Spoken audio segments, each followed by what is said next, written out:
হযরত আবু হুরায়রা রাদিয়াল্লাহু তাআলা আনহু বলেন, একবার আমরা রাসূল করিম সাল্লাল্লাহু আলাইহি ওয়াসাল্লামের সাথে এক কবরস্থানে গিয়ে বসলাম।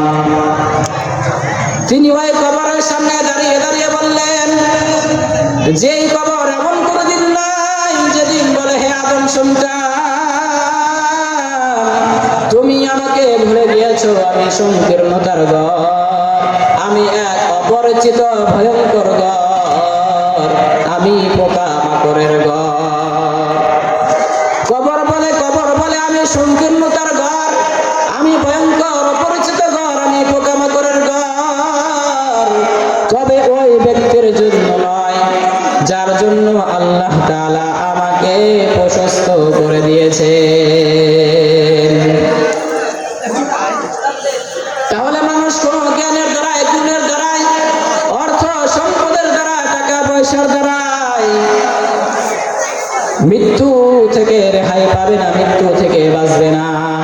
যদি টাকা পয়সা, ধন দৌলত, বাড়ি গাড়ি দিয়ে মৃত্যু ঠেকানো যেত, তাহলে নমরুদ মরতো না, ফেরাউন মরতো না, হারুন মরতো না, কারুন মরতো না, যিনি সারা বিশ্বের রাজত্ব করেছেন হযরত সুলাইমান আলাইহিস সালাম, তিনিও মরতেন না। অথচ বাস্তব হলো এই খ্যাতিমান ব্যক্তিগুলা আর কেউ পৃথিবীতে নাই। আছে কেউ নাই, সব মারা গেছে। মুহতারাম হাজিরিন, এই জন্য আমাদেরকে মৃত্যুর কথা বেশি বেশি স্মরণ করতে হবে।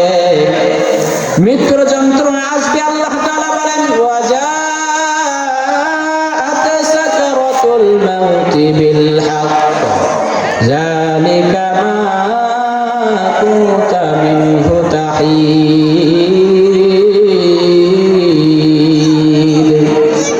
আল্লাহ তাআলা বলেন, মৃত্যুর যন্ত্রণা আসবে, এটা পরম সত্য, যা হইতে তোমরা বিরত চেয়ে আসছো। অর্থাৎ মৃত্যু থেকে পালানোর চেষ্টা করছো, কিন্তু তা কখনোই সম্ভব নয়।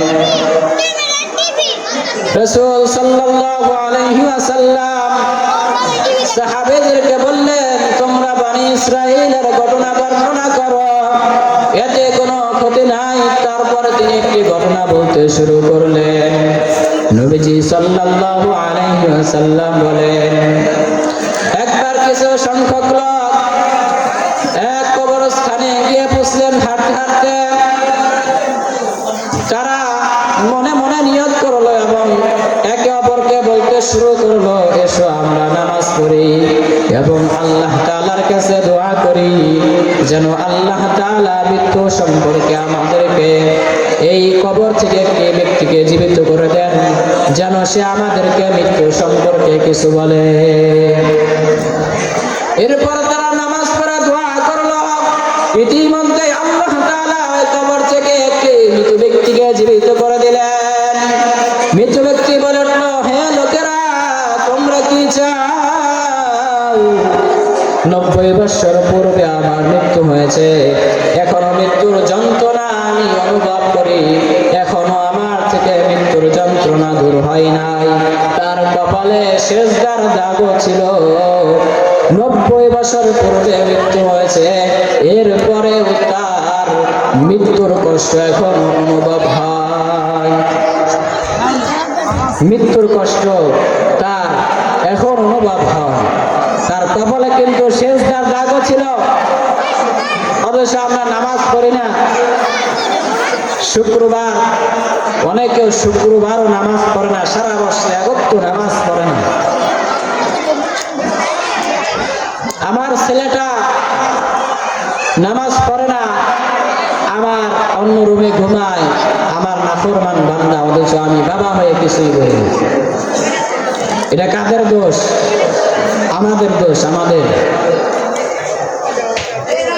নিজেও নামাজ পড়বেন, ছেলে সন্তান যারা আছে বাড়ির সকলকেই নামাজ পড়াবেন, এটা আপনার দায়িত্ব।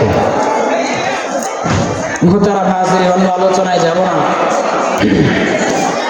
আল্লাহ পাক রব্বুল আলামিন বলেন যে মানুষের কখন মৃত্যু হবে। আমরা চিন্তা করি যে আমরা হয়তো এই চিকিৎসা নিলে বেঁচে যাব বা ওই চিকিৎসা নিলে বেঁচে যাব, এরকম অনেক মানুষ ধারণা করে। আল্লাহ পাক রব্বুল আলামিন সেই ধারণা ভেঙে দিয়ে পবিত্র কোরআন কারীমের মধ্যে ইরশাদ করেন, ফাইযা জাআ আজালুহুম লা ইস্তাখিরুনা সাআতাও ওয়া লা ইস্তাকদিমুন। আল্লাহ পাক রব্বুল আলামিন বলেন, যখন কোন জাতির সময় শেষ হয়ে যাবে, যখন কোন মানুষের সময় তার হায়াতে জিন্দেগি শেষ হয়ে যাবে, তখন তাকে এক মুহূর্ত কালের জন্য বিলম্বিত করা হবে না। এক সেকেন্ডের জন্য তাকে আর এই পৃথিবীতে রাখা হবে না। মানুষ যখন মারা যায়, হাদিসের মধ্যে আসছে, মানুষ যখন মারা যায় ওই কবর পর্যন্ত তিনটি বস্তু তাকে অনুসরণ করে। عن أنس بن مالك رضي الله عنه قال رسول الله صلى الله عليه وسلم يتبع الميت ثلاثة فيرجع اثنان ويبقى معه واحد يتبعه أهله وماله وعمله فيرجع أهله وماله ويبقى عمله। হযরত আনাস রাদিয়াল্লাহু তাআলা আনহু থেকে বর্ণিত, তিনি বলেন রাসূলুল্লাহ সাল্লাল্লাহু আলাইহি ওয়াসাল্লাম বলেন, মৃত ব্যক্তিকে তিনটি জিনিস অনুসরণ করে। এক নাম্বার তার পরিবার পরিজন, তার বন্ধু বান্ধব। দুই নাম্বার তার ধন সম্পদ। তিন নাম্বার হচ্ছে তার আমল। অতঃপর দুইটি নিয়ে ফিরে আসে, ওই কবর পর্যন্ত গিয়ে আবার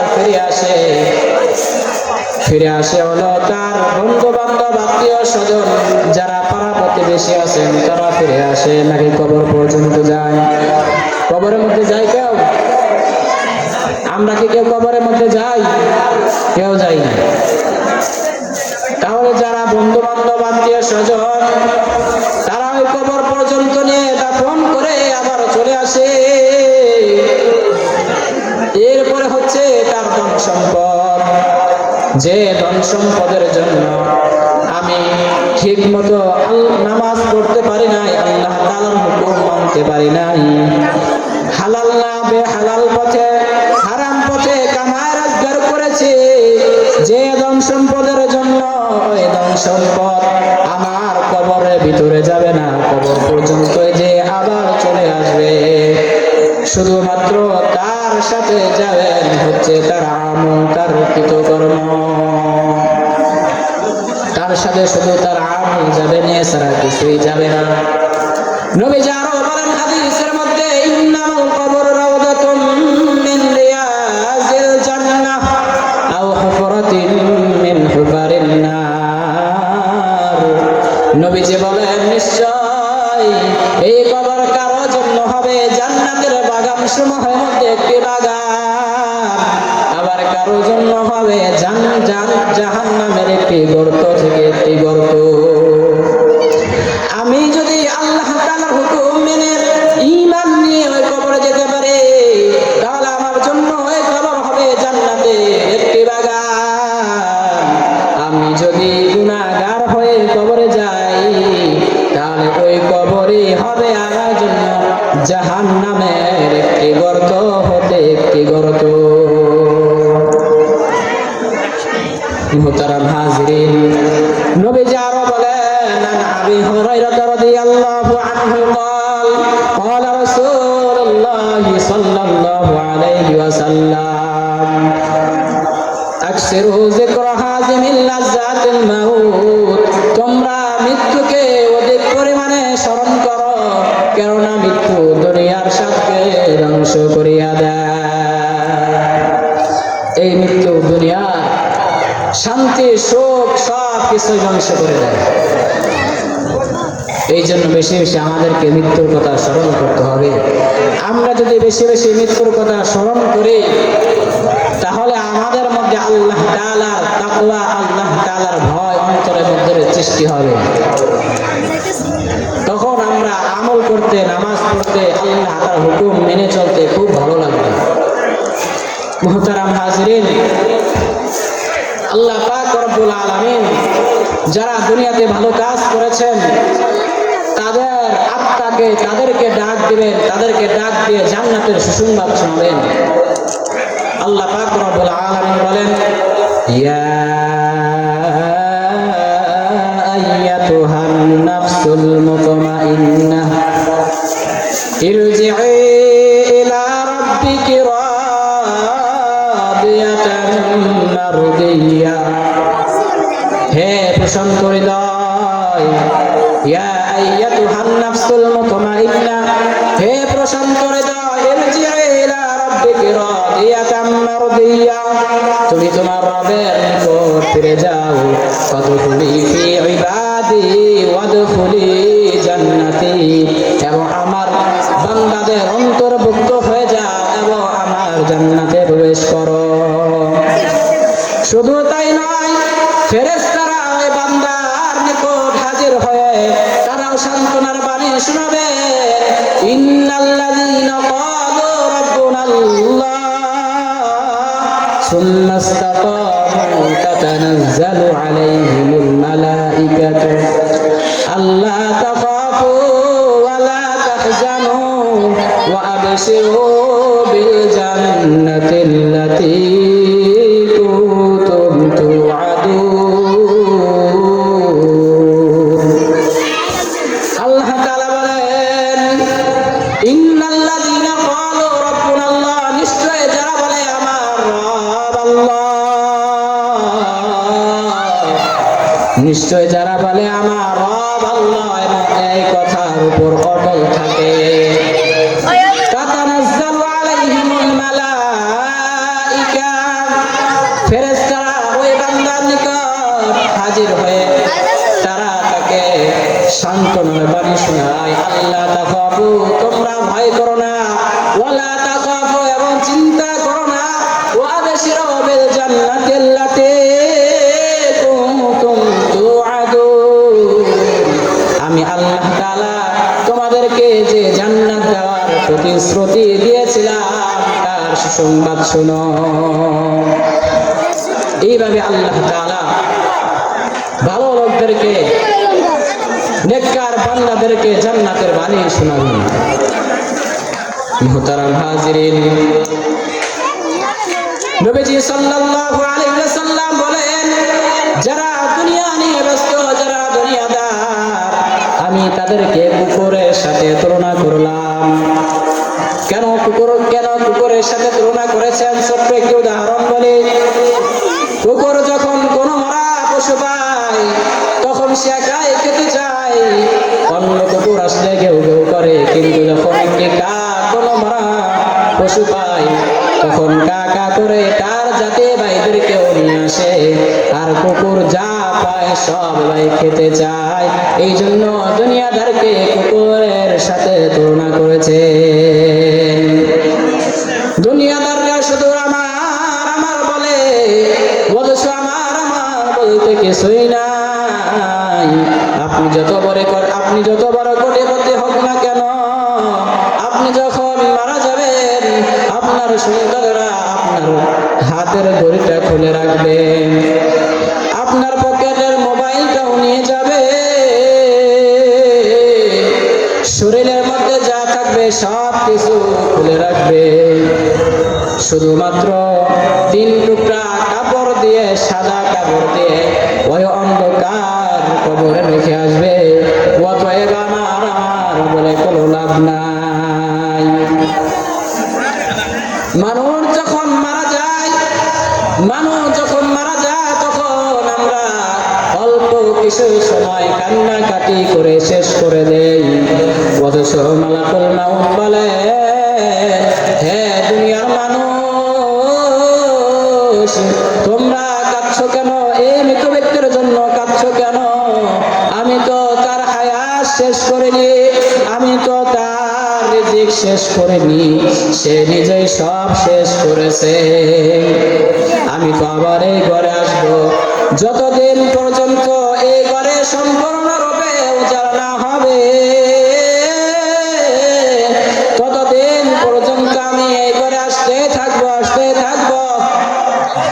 যতদিন পর্যন্ত এই ঘরে মানুষ থাকবে ততদিন পর্যন্ত আমি আসবই। দুনিয়ার মানুষ যদি কথা শুনতো তাহলে মৃত ব্যক্তিকে ছেড়ে নিজের ফিকিরে ব্যস্ত হয়ে পড়তো। আমাদেরকে লক্ষ্য রাখতে হবে, সবসময় প্রস্তুত থাকতে হবে। মৃত্যুর কোনো নির্দিষ্ট সময় নাই, মৃত্যুর কোনো নির্দিষ্ট বয়স নাই। আমরা আমাদের জীবনে কত মানুষকেই না মরতে দেখেছি, বৃদ্ধদেরকেও মরতে দেখেছি, যুবকদেরকেও মরতে দেখেছি, বাচ্চাদেরকেও মরতে দেখেছি, শিশুদেরকেও মরতে দেখেছি, অথবা কাউকে গোসল করেছি বা গোসল দিতে দেখেছি, অথবা কাউকে জানাজার নামাজ পড়েছি বা জানাজার নামাজ পড়তে দেখেছি, কাউকে কবর দিয়েছি বা কবর দিতে দেখেছি। এরপরে ওই লোকের সাথে কি হয়েছে তা আমরা কেউ জানি না, কোনোদিন কেউ শুনেও না, শুনবেও না কোনোদিন। একদিন তো আমাদের এমন অবস্থা হবে, আমাদের ঘর থেকে বের করে দেওয়া হবে। যে ঘরের জন্য আমি হারাম পথে কামাই রোজগার করেছে, মাথার ঘাম পায়ে ফেলে যে ঘরের জন্য পরিশ্রম করে, যে পরিবারের জন্য, যে সন্তানদের জন্য কত টাকা কামাই করেছি, সেই সন্তান আমাকে ঘর থেকে বের করে দিবে, এক মুহূর্তের জন্য দেরি করবে না। এমন হতে পারে যে ঘর থেকে বের করে দেওয়ার আগে জায়গা জমি টাকা পয়সা নিয়ে তারা ঝগড়ায় লিপ্ত হয়ে যাবে। আমাদেরকে শেষবারের মতো গোসল দেওয়া হবে, আমাদেরকে বড়ই পাতা দিয়ে গোসল দেওয়া হবে, শেষবারের মতো মানুষ দেখতে আসবে, শেষবারের মতো আমাদেরকে মানুষ দেখতে এসে জানাজার নামাজ পড়ে ওই অন্ধকার কবরে রেখে আসবে। এরপর আমার সাথে কি হয়েছে কেউ জানবেন না, সবাই চলে যাবে আমাকে কবরস্থ করে। ওই অন্ধকার কবরের মধ্যে মন্ত্রিত্বের পরিচয় সেখানে অচল, ডাক্তারের সার্টিফিকেট সেখানে কোনো কাজে আসবে না, মেয়রের সার্টিফিকেট পদবি কোনো কাজে আসবে না, ইঞ্জিনিয়ারের সার্টিফিকেট কোনো কাজে আসবে না। সেখানে শুধু নেক আমলই হবে আমাদের সাথে, আর নেক আমলই হবে আমার অন্ধকার কবরের বাতি। আমাদের টাকা পয়সা, ধন দৌলত, নারী বাড়ি সব কিছুই অন্যরা মালিক হবে। তবে দুনিয়াতে যদি আমরা তিনটি জিনিস করে যেতে পারি, তিনটি আমল করে যেতে পারি, তাহলে কবর পর্যন্ত আমি শুয়ে শুয়েও ওই অন্ধকার কবরের মধ্যে সব পাইতে থাকবো। নবীজি হাদিসের মধ্যে বলেন, ইযা মাতাল ইনসান ইনকাতা আমালুহু ইল্লা মিন সালাসিন সাদাকাতিন জারিয়াতিন আও ইলমিন ইউনতাফাউ বিহি আও ওয়ালাদিন সালিহিন ইয়াদউ লা। নবীজি সাল্লাল্লাহু আলাইহি ওয়াসাল্লাম হাদিসের মধ্যে বলেন, মানুষ যখন মারা যায় তখন তার সমস্ত আমলের দরজা বন্ধ হয়ে যায়, তবে তিনটি আমলের দরজা খোলা থাকে। এক নাম্বার সাদকায়ে জারিয়ার আমল। সাদকায়ে জারিয়ার আমল যদি আমি করে যেতে পারি তাহলে কিয়ামত পর্যন্ত আমি তার সওয়াব পাইতে থাকব। দুই নাম্বার হচ্ছে উপকারী ইলম। আমি যদি কাউকে উপকারী ইলম শিখাই বা যে শিখে তাকে যদি সাহায্য সহযোগিতা করি, তাহলে যতদিন পর্যন্ত এই দ্বারা অব্যাহত থাকবে ততদিন পর্যন্ত আমি আর সওয়াব পাইতে থাকব। তিন নাম্বার হচ্ছে নেক সন্তান। দুনিয়াতে যদি কোনো ব্যক্তি নেক সন্তান রেখে যায়, যে সন্তান তার পিতা মাতার জন্য দোয়া করবে, তাহলে এই তিনটি আমল যদি আমরা ওই মৃত্যুর আগে করে যেতে পারি তাহলে কিয়ামত পর্যন্ত আমি আর সওয়াব পাইতে থাকব। মৃত ব্যক্তি কবর অসহায় অবস্থায় তার আত্মীয় স্বজনদের দিকে তাকিয়ে বলে, জবানে বলতে থাকে, তো আঙ্গার গাছেতে